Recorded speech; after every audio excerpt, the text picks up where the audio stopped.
Dove and Woodhull welcome you to this session on financial literacy, hosted by the CEO of Sterling Investment Management and the author of Financial Intimacy, Jacquette02. Well, now we're ready to begin with tips and techniques for treating your money well. And we're going to start where it all begins, tracking your money. How many of you know how much money you spent last year and on what items? Okay, about 10, maybe 20% of you. I want to give you what I call the 30-day challenge. I want you to get a receipt for everything you purchase, even if it is a pack of gum. I want you to record the item, the purchase date, and the dollar amount.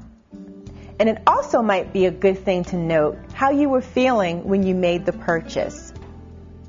The reason tracking your money is so important is because that in turn becomes your income statement.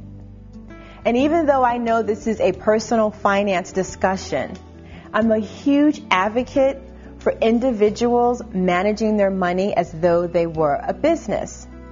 And a business uses an income statement to gauge where they are and where they're going. With an income statement, you get to see the money that's coming in relative to the money that's going out. You get to see if you're spending your money in accordance to your values, your priorities, and your goals. So if tracking your money is not a habit, beginning today, let it be a habit and do so for 30 days. The next tip is it's important to have some policies around how you spend your money, how you use your credit, and the type of debt that you have. One of my policies that I love to share is that I love shoes. And my policy is that I can spend whatever amount of money I want on a pair of shoes, but I can only pay cash. And I literally have walked out of a store because the amount of the shoes were more than what was available in my checking account. And because of my policy, I didn't buy them.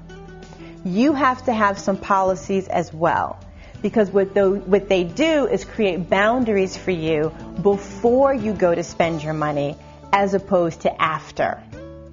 The next tip is to decide what you're going to save and to do so in advance. And let me give you an illustration. You get paid, you pay all of your bills, there's not enough money to save. That's one scenario. Another scenario is you get paid, you save, you go to pay all of your bills, but there's not enough money to pay all of your bills. Which of those two scenarios is the better scenario? Pay your bills and save later. Actually, that is the most common response, but it's not the right one. Most people do say the money comes in, pay all of your bills, and if there's not enough to save, oh well. But actually, what you want to get into the habit of doing is paying yourself first. So the money comes in, you make your payment to your savings account, you go to pay your bills, and if it's the case that there isn't enough left over, that means you've got to begin to think about how are you earning it? Maybe you need to do something to generate more income. Maybe you need to look at your expenses. Maybe you need to compare your fixed expenses to your variable expenses and see where you can make some adjustments. If you do the scenario which is most commonly done, which is I'll save later, you'll develop the habit of prolonging that, and you may end up the year without having anything saved. But you can't continue to do that without paying your bills. So it forces you to be more creative. It forces you to take a look at your numbers and to make some tough decisions. So you want to decide what you're going to save in advance before the money comes in. If you save $2.74 every day, at the end of the year, you will have saved $1,000. If you save $2.74 every day for 20 years, you will have amassed $20,000. If you invest that in the stock market which on average returns around 12%, your $20,000 now has a market value of approximately $81,000, proving that a little adds up to a lot. Our next tip, which is to give your savings a purpose. I think it's human nature that we want instant gratification. If you give your savings a purpose, it makes the act of saving a lot easier to do, and it can make it something that's fun. So if you say, I'm saving for vacation, or I'm saving for college or graduate school, or I'm saving to buy a home or a car, it can be a multiple of things that you're looking to save for. But if you give your savings a purpose, it makes the act of doing that a lot easier to do. That then ties into our next tip, which is to tie your investment choices to your savings purpose. What do I mean by that? If you want to buy a house, and you want to buy a house in 5 years, do you invest that money in the stock market, be it individual stocks or mutual funds? Yes or no?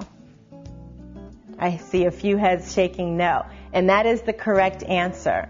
So what you need to also be mindful of are, what are your goals, and what's the time horizon for your goals?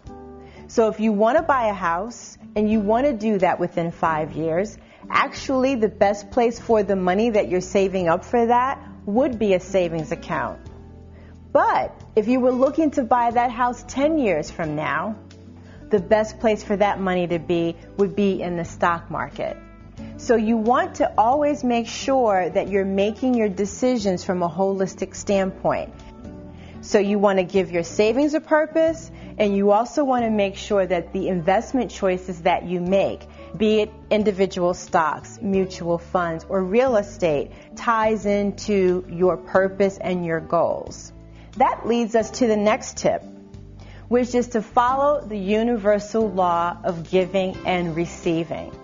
And this is nothing more than sharing what you have with others. And the more you share some of what you have with others, the more you are able to make room for that much more to come to you. So it may feel like you're holding something back from yourself, but the example that I always like to give is if my hand is closed, I can't give anything and I can't receive anything. But if my hand is wide open, I can do both. Follow the universal law of giving and receiving. The next one is retire your lifestyle debt. There are two types of debts. One is lifestyle and one is life purpose. What do you think falls under life purpose? Education? Education falls under life purpose. Having a house falls under life purpose. Funding a business falls under life purpose. That means that the dinner, the shoes, the vacation, all of that falls under lifestyle. So if you have lifestyle debt, you want to focus on retiring that first and then focusing on your life purpose debt. Another tip is to be proactive at protecting your identity and credit from theft and fraud. And you can do that very easily by making sure that you shred documents, by making sure that you just don't share your social security number with anyone that asks for it. I even encourage people when they go to their doctor's office to ask to give them a different kind of identifying number. Because in a doctor's office, your files are just open to anybody that's there. So you want to do as much as you can to protect your identity so that no one borrows it and messes up your credit. And that leads me to another tip, and that pertains to your credit score. Make sure you get a copy of your credit report at least once a year to make sure that the information that is on there is accurate. Because the information that's on your credit report impacts your credit score. And the higher your credit score, the better leverage you have with banks and other lending institutions when you want to go to buy that house or when you want to go to finance that car.